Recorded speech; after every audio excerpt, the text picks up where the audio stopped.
Okay, so this module's session is going to be on forgiving and how to be fearless for your team, in your office, for your doctors, for the staff, and for your patients.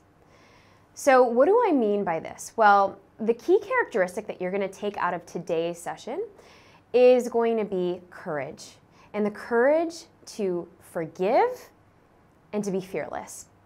To be fearless with your patients, to be fearless with your team members, to be fearless in your own lives, but then also how to forgive. Okay? Now in the office, many things can happen. Things can go wrong. Things can fall apart. The schedule can fall apart. Patients and what we're doing for our patients can fall apart. Our team and the way that we treat our team members can fall apart. But how can we forgive is really how we move on. And so we each have the stories that our patients bring in. They forgot their wallet, they forgot their appointment, and the list goes on and on and on.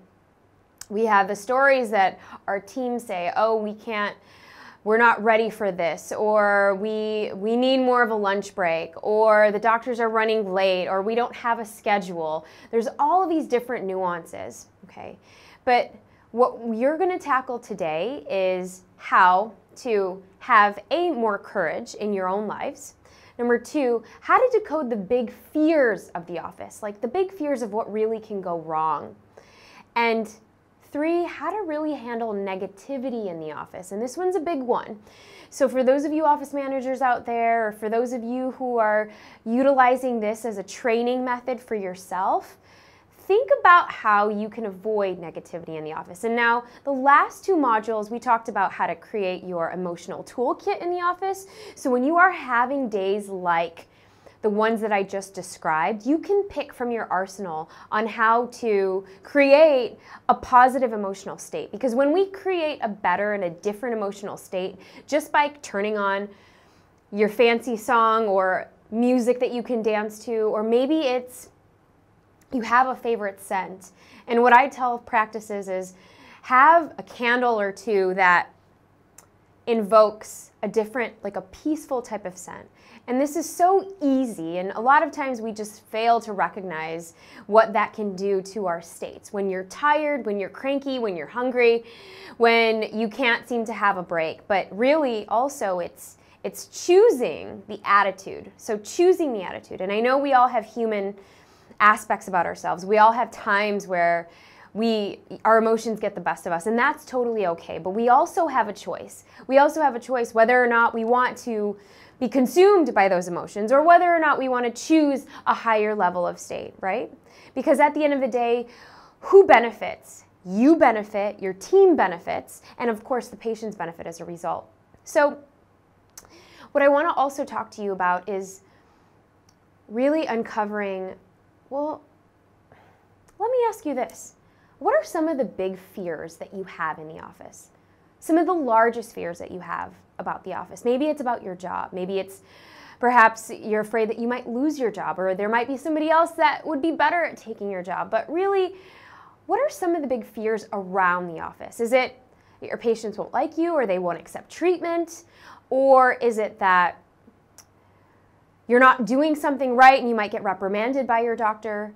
Or maybe you're not being the best team player for your team.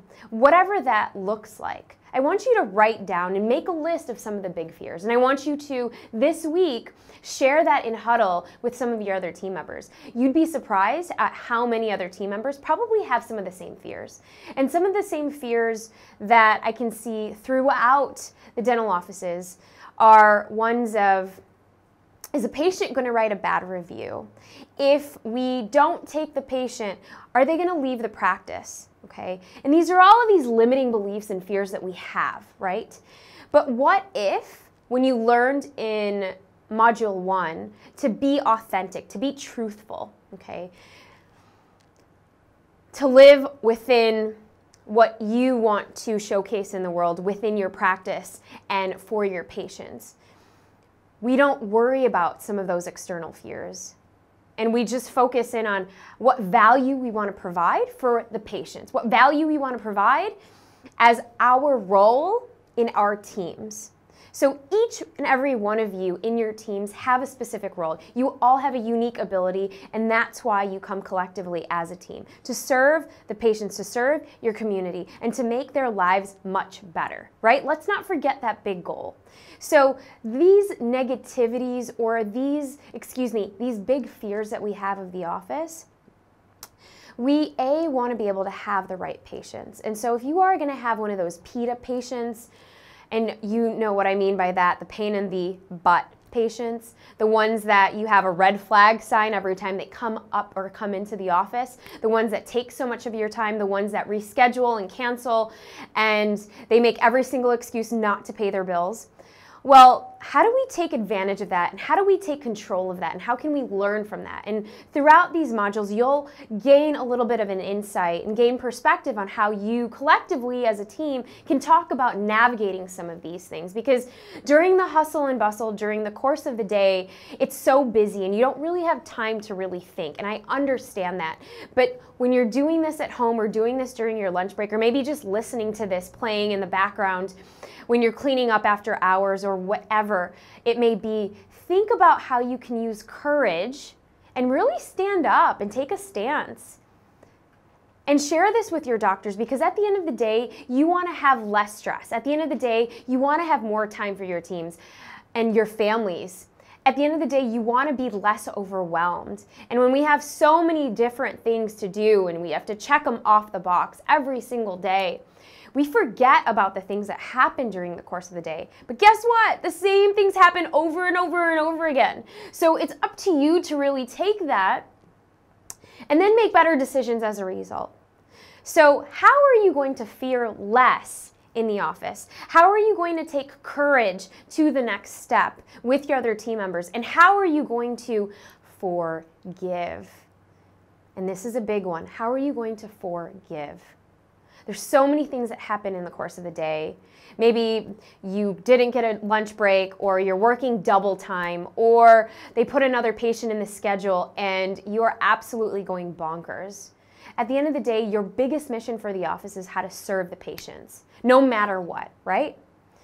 But then number two is, okay, how do you take care of yourself as a result? And are you going to harbor grudges? Are you going to hold things inside? And how do you let some of those things go? So what I'm going to ask you right now is, what are some of the things that you need to let go of? That maybe you had a certain conflict, or maybe things just didn't sit right, or maybe it was a patient that rubbed you the wrong way, but what can you let go of? Because every single day you get to start new. Every single day you get to start again.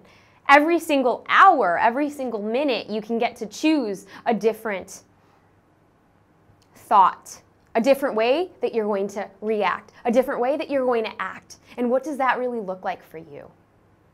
So you have your guidebook, you have some of the exercises, and I really want you to take the time every day this week, and even in sharing what comes up for you in these exercises with your team members, how are you guys collectively going to use this and identify some of the key fears with the patients that you serve?